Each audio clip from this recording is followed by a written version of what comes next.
I'm Bryson Fox here with Mr. Foster. Mr. Foster, the head of RoboRams and one of the main minds behind this whole operation. I've been told that the team Dabo Shobo, if I'm correct, has made it to state recently and will be playing tomorrow, correct? Yeah, I can't believe it. This is our first year doing this FTC program. And I was hoping we would be competitive, but they ended up sneaking into the state championship, which is awesome. What exactly is the FTC program? So FTC stands for the First Tech Challenge. So there's all sorts of different levels of FIRST Robotics. And for 14 years, we did the FIRST Robotics competition where we made these really big robots. But we decided we wanted our kids to be more involved and more hands-on. So we switched to these smaller teams over here to where we could have 7 or 8 kids on a team. And they get to be way more involved and have a lot more fun. And I'm so glad we made the switch. All right, so you went from a few large teams to many smaller teams. One large team with 30 kids on it to 4 smaller teams, yep. So what are the 4 teams so far? The main ones that I've seen are the Raptors and Dabo Shobos that I've seen. What are the 2 others? Yeah, so we kind of have a varsity JV and then a beginner teams. So our varsity is Dabo Shobo, and then our JV are the Flapjacks. They're the really cool robot that has the catapult on there that's all 3D printed. I love that thing. But then the other 2 teams, they're all brand new to all robotics. They haven't done any of this before. So it's really impressive what they're able to do. The Raptors are our team that has the double barrel shooter in there. And then we have the Black Beans, which are running around causing chaos all the time. So I saw there were 2 different sizes of robots out there, a larger one and a slightly smaller one. Is that on purpose, or is that just accidental based on how the teams wanted it to be built? There's a little bit of strategy behind that. The smaller the robot you have, the lighter it's going to be, the faster it's going to be. So you probably noticed Dabo Shobo was moving quickly around the field compared to everybody else. Well, they're a little bit smaller, a little bit lighter, so they were able to change their motors and go faster. So who exactly are all the players on Dabo Shobo? The ones that we've interviewed so far are the people of Ethan Moeller, you're putting me on the spot. Clark Coffin, and Sawyer Crawford. Yeah, there's 10 of them, and I'm not going to be able to remember them all. Remember, they might be offended if you don't say their name. They're on your team. We got Bryson over there. He is the old man of the group, and he keeps everybody in check. And then there's Paxton over there on varsity. We got Ryan Eskew, Lily Collins, and I'm blanking now. I knew I would. You put me on the spot. Okay. You gotta have at least a few more names. Yeah, right here. Okay, you already interviewed Ryan Lingus. Oh, and Clark. He's one of our main builders, and I think that gets all of them, right? We got Ethan. Yeah. Yep. Okay, cool. All right, then. Any other words you'd like to say about any of your other teams or Dabo Shobo in specific, considering they're going to state, or anything about? I'm just so proud of all of them, and I hope that more kids would consider robotics. It used to be to where when it was robotics season, that's all you could do. But now it's a different program, and you can do it 2 days a week and still have a lot of fun with it. And have a lot of success. So you're saying that now, considered to years prior, it's a lot easier to work with a schedule and a lot more maneuverable while still being able to effectively work on the team, correct? Yeah, for sure. Yep. All right, well, if there's anything left you have to say, which do you? No, I appreciate the time. All right, well, this was Bryson Fox with Mr. Dustin Foster. And this has been our interview. Thank you so much. All right, thanks a lot. Hello, I'm Bryson Fox here with Ryan Lingus. And he is the head of the Dabo Shobo team that is apparently heading to state tomorrow. And as of recording this, apparently the team's been doing really good recently. Oh yeah. We did really good. We placed 6th at regionals, which is everywhere from Urbana-Champaign to very, very southern Illinois. So I assume that there were many teams and very, very few from southern Illinois. So there were 48-ish teams total. I don't remember the exact amount. I believe half of them were from southern Illinois. I think it's about 20-ish. Yeah. So out of all the teams that are going to state tomorrow, how many are from Chicago and how many are from Southern Illinois? Very, very few are from Southern Illinois. A full 24-ish are from the Chicago area, and that's just because of the way the regionals are set up. There's a lot more regionals up in Chicago because there's just a lot more people and a lot more teams. And then from Southern Illinois specifically, I think there's only about 4, and then 4 from the Effingham to Urbana-Champaign area. 4 from only down our area. That is crazy, and we're one of them. So, from what I've been told from Mr. Foster, Dabo Shobo is the highest team, and you, of course, being the head of it, I assume that's great on you. How do you feel like you're going to do along with all your teammates tomorrow compared to all the teams from Chicago? We don't really know. We haven't seen anything on them match-wise. We haven't seen anything on them at all, like numbers. We have yet to look at their stuff. We're still just now getting to the schedule of the stuff getting released to us. So we don't really know. We're hoping we're middle of the pack. We're thinking we're going to be around the middle of the pack. Not super high up, not super low. So all those really big teams from like Chicago area. There's teams from Tallahassee, St. Louis, all those teams with like Lockheed Martin, NASA, and Caterpillar, and those sponsors, they have engineers looking over their shoulders to advise them. We have a few mentors who just come here and do it for free, basically. So they have professionals. We have people who just come to do it to spread just positive stuff.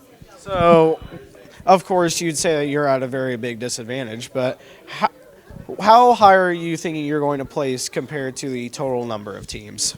Compared to the total number, we're thinking that we'll place somewhere in the top 50%. We play very defensive, something most teams haven't seen yet. So I was playing defensive while still being able to score, which is our big thing, will definitely help us in our ranking, because us being able to just stop everybody from scoring about half the amount they'd normally score would just really help us out a lot points-wise, because of the way it's ranked. All right. Well, are there any other things you'd like to say to newcomers coming to the RoboRams before we wrap this up?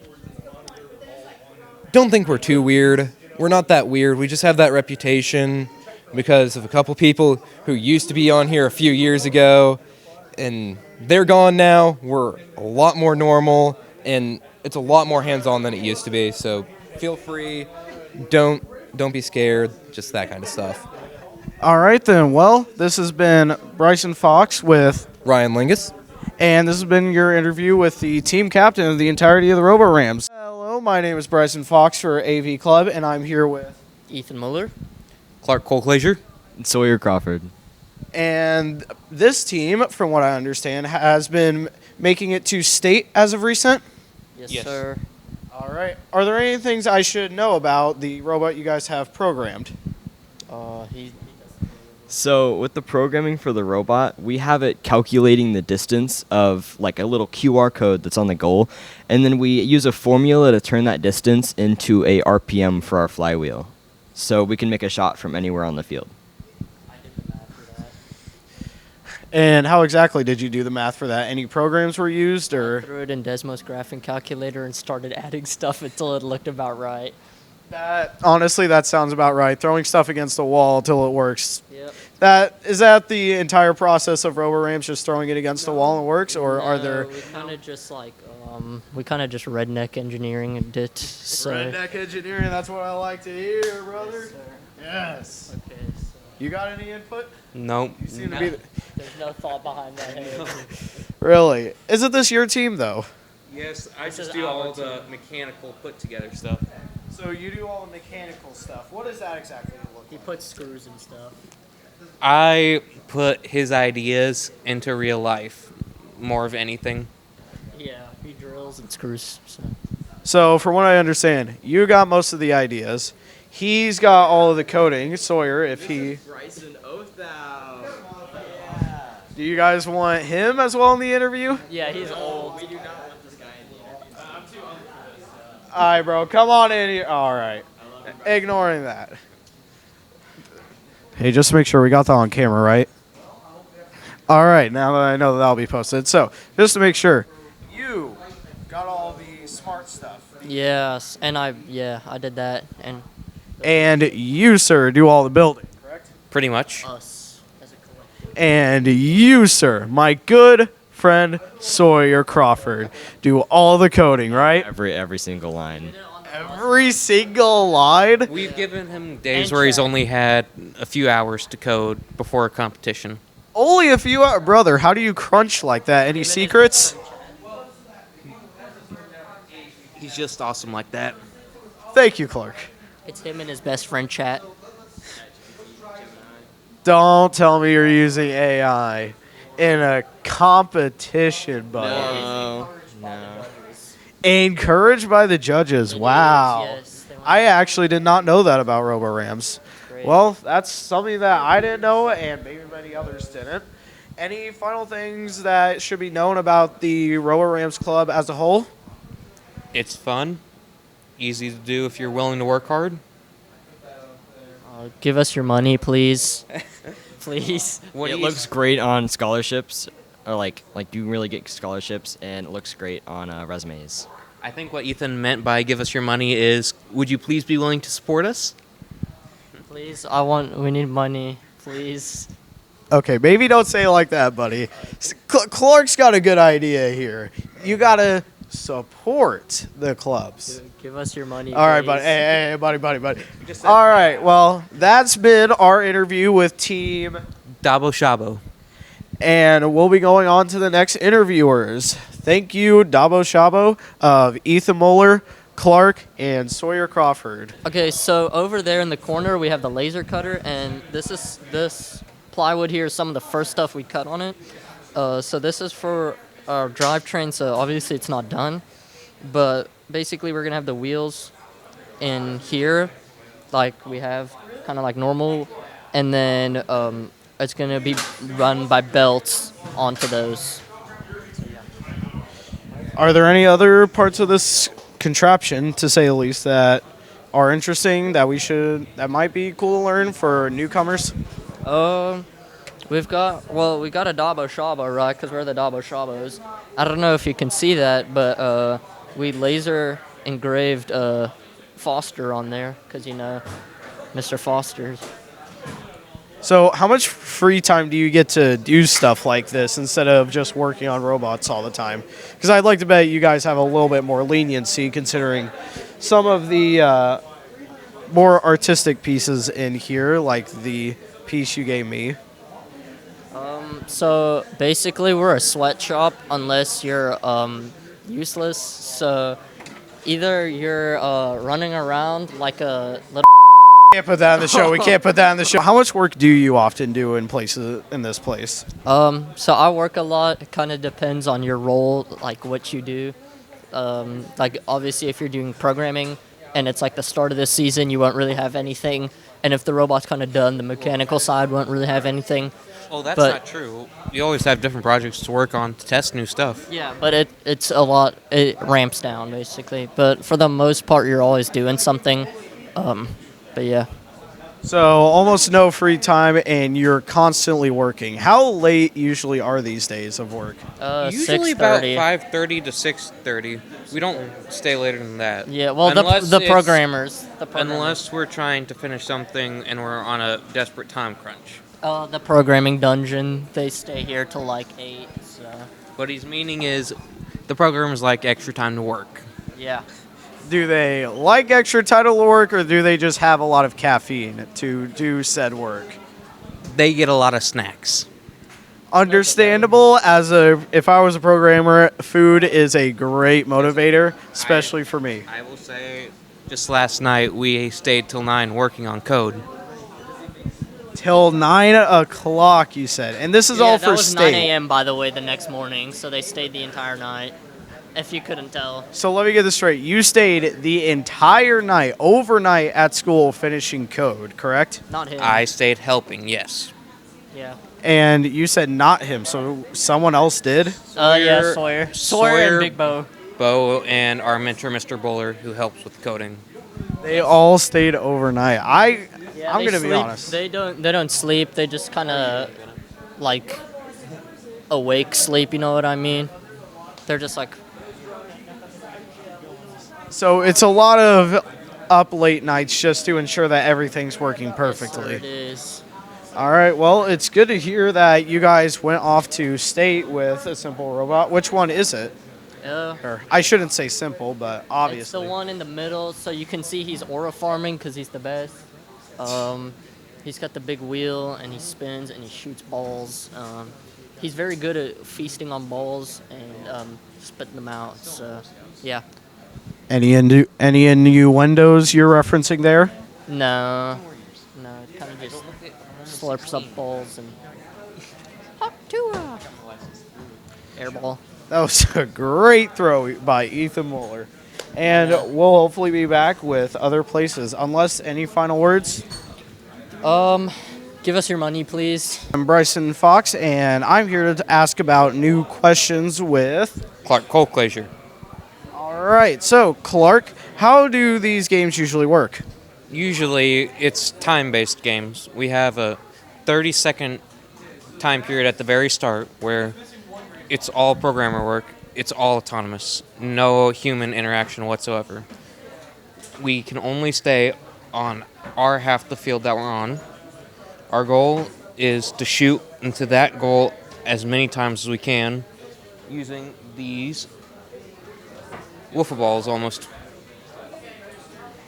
It's really simple, but there are so many ways you can mess up and lose points with fouls. So how does the point system work in this?